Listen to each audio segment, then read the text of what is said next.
It is now mandatory for all police stations in the country to be equipped with CCTV surveillance with an external backup system. The occurrence book, commonly referred to as an OB, will also be digitized within a year to ensure it is tamper-proof. These changes are part of policy reforms announced this afternoon by Interior Cabinet Secretary Kipchumba Murkomen, who noted they are among measures aimed at enhancing transparency and accountability in the National Police Service.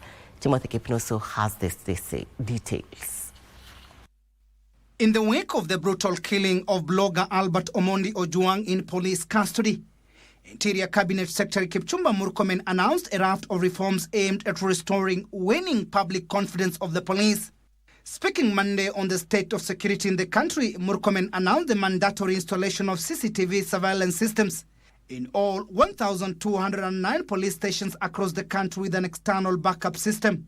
It shall be mandatory to equip police stations with CCTV surveillance to enhance transparency and accountability.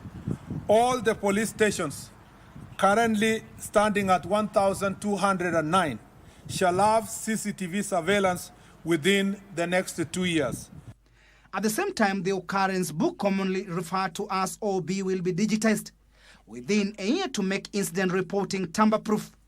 According to Murkomen, this is part of a raft of police reforms aimed at enhancing transparency and accountability in the National Police Service.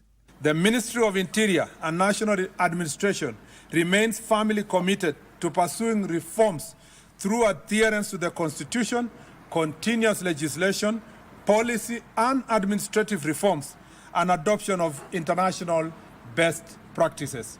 All police stations have also been directed to have regular audits and performance reviews to independently examine police conduct.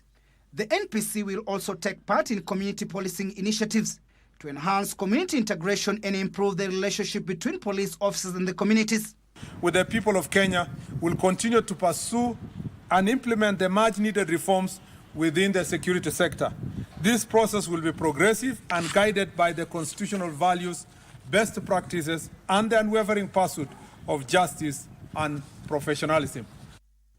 At the same time, all police officers will also undergo fresh training and education programs to modernize the service. The new reforms will be centralized at every police station under the command of the officers commanding stations.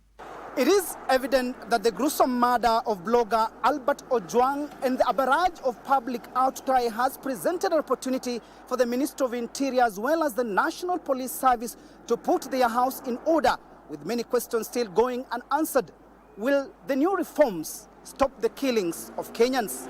Earlier, Murkomen called for collective regional action towards eradicating drug trafficking in the continent.